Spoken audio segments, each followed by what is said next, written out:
Hi, Greg. Thanks for joining us. We'll start off with a question from Scott French. Scott, go ahead. Hey, Greg. What did they tell you about Jovovic's Recording in progress. let me click on this thing. Foul. I found it curious because on the free kick, Fisher had his arm raised like it was a indirect. Yeah, they called offside, and I think what they called offside was Derek coming back from what I perceived, they perceived as an offside position, and kind of looked like he blocked maybe Glad a little bit as he was trying to get to the ball. That's the only thing that I can pull out of it. But I was just told it was offside, but when I watched it back, that's the only thing that could have been offside. Clearly a very disappointing end, especially after Jovovic comes through for the second game in a row. Yeah, I thought it was, I don't know, I thought it was a rather disappointing day for most of it, just in terms of, I thought just from an energy level, a speed of play level, things like that, I felt it was just a little slow. I thought first half we were playing a little bit underwater. Ball was not moving fast enough. We were taking chance with the ball, turning it over, then having to sprint back and transition defending. That's expensive energy-wise when you're having to sprint backwards to defend because we're losing balls in bad places. I just felt like the game was slow. I thought the guys had about 10 minutes between when we arrived at the stadium and when they had to go out to warm up because of a bus that was delayed. Nobody found it in their hearts to give us a fefew minutes to get our guys ready. So we were into it pretty fast, and I felt like we were pretty slow in the first half with everything. I just felt like we never caught speed. A little better in the second half. But again, a team that's, when you go slow, teams like this are going to put a lot of numbers behind the ball. You don't have a lot of space. You gotta find your ways in through some tempo and some timing. And we did have a couple good looks in the second half. Sam, I think, had a really good look, and maybe one other good look. I just felt like the tempo, by and large, on the day was too slow for the day. Thank you, Greg. Mm-hmm. We'll go with Josh Gussman. Hey, Greg. Wanted to get your thoughts on the defense. Seemed to overall, I think, play a pretty good game, at least through the first parts of the match there, but allowed another set piece goal.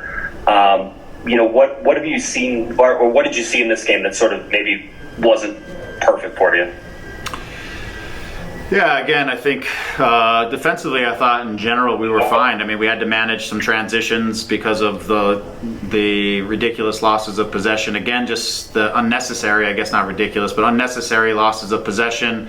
And then you're not organized. I felt like in the first half, guys were, again, not as careful with the ball. Our awareness, I thought, wasn't where it needed to be where pressure was coming from, where our next pass needed to go. And again, we were losing balls that we shouldn't lose. Maybe resting a little bit in not great positions, and then we were having to manage some transitions. And I thought, by and large, obviously the guys did a good job of managing those transitions. That wasn't what killed us at the end of the day. As you said, it was a set piece goal that we gave up. I saw Bondi come for it, and he didn't get to it, which is problematic. If he's coming, he's got to get it. I don't know what else happened inside of it. I just remember that from the actual moment that it happened. But I thought by and large they defended well. The issue for me on the day in terms of us not being more dangerous and us exposing ourselves in transition was, again, the on the ball stuff was just, it was too slow. It was too slow, and at times, again, we needed to keep things simple because I didn't think it was a very complicated game. We needed to keep things simple. We needed to keep things clean, and we needed to find the right tempo in the game to be able to unbalance them and be able to get in to create some chances. And I felt like it just never, well, not never, but not enough through the game did we find the right tempo with the ball. I know you had two chance creators and Alvarez sort of tucking in there a little bit, and then Costa, I guess, playing a little more centrally, at least for some parts of that. Were you happy with chance creation, or is that, again, just sort of how everything sort of devolves into the midfield and loss of possessions? Yeah, again, it's the chance creation is what do our chances look like, and I felt like our chances through good chunks of the game, we need to still get behind the opposition. We still need to to get to the end line. We need to force defenders out of their block and out of their center back positions to open up the face of the goal. We need to do more to stretch the back line, and I felt like too much of it was just in between the lines. We needed a little bit more in behind the line. I think I thought their play, by and large, the way they combine off of each other is a good thing because it moves some pieces around, but that needs to then lead to us getting Julian behind the line, getting Raw or getting Kevin behind the line, getting guys behind the line that make our chances a little bit better than if we're just curling balls in from distance or shooting from distance. But finding different and better balance in terms of the types of chances we create. I thought it was a little bit better in the second half. I thought we were able to get in between them. And part of it's just because at the start of the possessions, it's too slow and they're allowed to get so many numbers back and organized, and then it becomes a trick in breaking teams down. Some of the transitions, some of the direct balls even at the end started to create some problems just because they weren't able to constantly just get back and set in their blocks. Oh, I'm sorry. If I have one more, I'm sorry. I was trying to hit the unmute button. Greg, just with the change in formation and how that sort of manifested itself over the last couple of minutes, I think you went to 3 in the back, sort of pushed up on the wings. Putting Joveljic in there as well seemed to also add a little more creativity for you guys. Is that because of the chance creation, because of things stalling out? Is that something that maybe we're going to see more of? Maybe. I mean, it just depends on, for me, it depends on sort of the image of the game. The way they were defending us, setting up in a 3 could get us into the next line pretty easily. If we were only going to use 3, then there was the opportunity there to potentially have a second forward on the field. I felt like, we could have possession of the ball. They weren't able to really press us and stop us or take balls off of us. So I felt like we were able to back them up, and so using a second forward was something we could certainly do in this game. So it's useful. I don't know if it's useful 100% of the time. Well, I do know. I don't think it's useful 100% of the time because there's some give and take there. You can go with 2 forwards. Sometimes you lose a little bit in your ability to possess, especially when another team is pressing you. There's some, like I said, give and take. But I felt like in the context of this game, we had enough of the ball and we were still going to have the ball that we could afford to have 2 guys working in front of the goal, as with Joveljic and with Javi. And so it was an opportunity to get 2 on. And I thought, again, our chances started to get a little bit better after that. Thanks, Greg. Mm-hmm. We'll close off with one more from Alex Reese. Alex, go ahead. Hey, Greg. Eric seemed to come off injured with a knock. Is there any updates on how he's doing? Yeah, I think it was might have been cramping, and I don't know that it's anything beyond that. I haven't checked in, to be honest with you. But I didn't feel like it was anything. I didn't hear anything that was something to be wary of, other than cramping. And finally, you seem to move Afro a little bit more forward next to Chicharito, a little bit higher up the pitch. How do you feel that he did this game? You guys, for his time at the Galaxy, seemed to move from wide to centrally at times. Do you feel like he did well playing a little bit more forward? I did. I thought I thought he had a solid night. Again, I was just trying to find different spaces for he and Douglas at times, and Efra started out wide. Douglas started more as the 10. We rotated them late in the first half just to get Efra inside a little bit more, and Douglas maybe for him to find a little more space in the wide position. So it was just to try to unlock the game a little bit more, slightly different personalities and the way they go about things. So I thought, again, the more times we can get Efra, Douglas, these guys on the ball facing the back line with guys making runs and working off of them, then that's a good scenario for us. But we got to get them the ball quicker. We got to get in between those lines a little bit faster. Today, that's where I felt like it was a little bit slow, and we weren't able to quite unbalance them the way that I think we should be able to. Thank you, Greg. Safe travels. Thank you. Thanks for the time, Greg. Safe travels. Yep, thanks.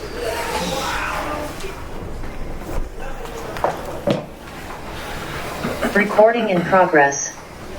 Hey, Sacha. Thank you so much for joining us. We'll start with a question from Scott French. Scott, go ahead. Hi, Sacha. 2 things. One, just your view of everything with the goal and then it being waved off. And you guys put a lot of pressure on them, and and were only able to get off so many shots, so many things that challenged them. How did you see the way that you guys were attacking today? Yeah, first with the goal that got waved off, it's a difficult one.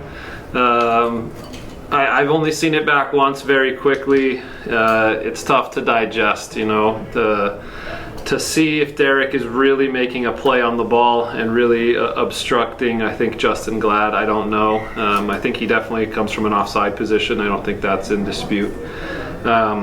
So I don't know. That's a tough one. That one can go either way, and unfortunately, it didn't go our way this time. But we can also look back at the LAFC game, and VAR helped us win that one in the end, and this one took it away. So these things all even out over the course of a season, in my opinion. Secondly, how we attacked. I think in the first half, we weren't really playing the way that we were supposed to be playing, and I think sometimes we're trying to hit the final pass too early and too often, and then it turns our game into a bit of a track meet of running back and forth. And against a team that's sitting back deep, you just have to be better with the ball and take more care of the ball and pass and pass and pass and pass them to death until something opens up, which I think we did really well in the last 30 minutes. I think the second half was a different type of game. Of course, they scored and they were defending their lead, but the way that we passed and moved and tried to get to the end line and tried to get balls into the box and definitely created some chances in the last 30 minutes. Unfortunately, we weren't able to score. Thank you, Sacha. We'll go with Josh. Hey, Sacha, thanks for talking to us. Greg said that you guys had a little bus situation that got you to the game real late. And maybe had a little criticism for MLS only moving the game back 5 minutes. How much of that, obviously you're well traveled with this stuff, how much of that, affects a game like this? It was definitely annoying, that's for sure, because, some guys have different routines before the game and they take longer to get their bodies ready or their tape or their treatment or whatever they need before the game starts, and all that got shrunk down today. On the other hand, these are excuses if we're going to talk about altitude or being late to the game, and I don't like looking for excuses. So maybe we had a slow start to the game today, but ultimately I think we did enough in the second half, I think, to get ourselves back in the game, and just unfortunately we weren't able to score. On the scoring front, it's been one of the criticisms, I think, of this team, at least through the first 9 games now, that the chances created aren't being finished, or that there's a lack of chances created. With Greg sort of switching formations, going 2 forwards up, and then eventually going to a 3-man back line, obviously there were more chances there. Does a change of formation need to come, or where you guys sit in your base formation, is there enough chance creation out of that? Yeah, I'm not too concerned about formations either. I think, often as the game happens, it dictates the way that you start to set up and find pockets tactically. I think in a game like this, where the other team takes the lead and they're starting to sit back deeper and deeper, that a second striker really helps. So I was happy with the 4-4-2 as the game went on, because it just created. We were still able to create little overloads in midfield and then as we got into the attack. So no matter what formation you're playing, we have to stick to our principles, and that's playing across the field, trying to create speed, getting to the end line and creating chances. We haven't really had a game yet where we've really created good chance after good chance after good chance.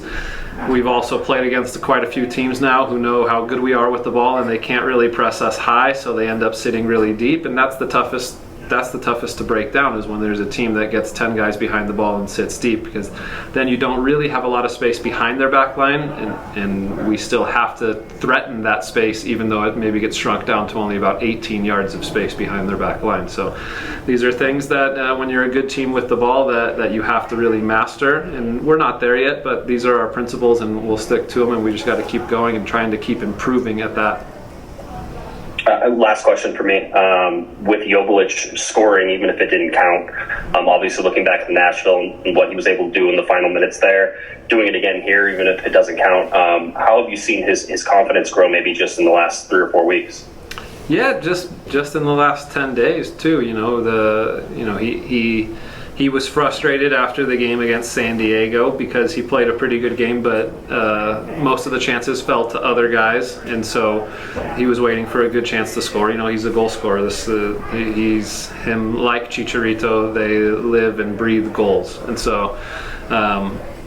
I have to give him a lot of credit because he's kept a positive attitude through everything. It's not easy being stuck on the bench behind Chicharito, who for the last year and a half has been scoring a lot of goals and doing so well for our team. So his attitude has been fine. He's kept the respect for the coaches and his teammates. He's kept working. He puts a lot of work in the gym that nobody sees, and does a lot of finishing in training too. So when he gets his chances, we know that he's a guy that can bury them. So he's just got to keep working. When he keeps getting his chances, try to keep making them pay. Thanks, Sacha. Appreciate it. Sasha, that's all we have for you today. Thank you so much for joining us, and safe travels. Thanks, everyone. Thank you.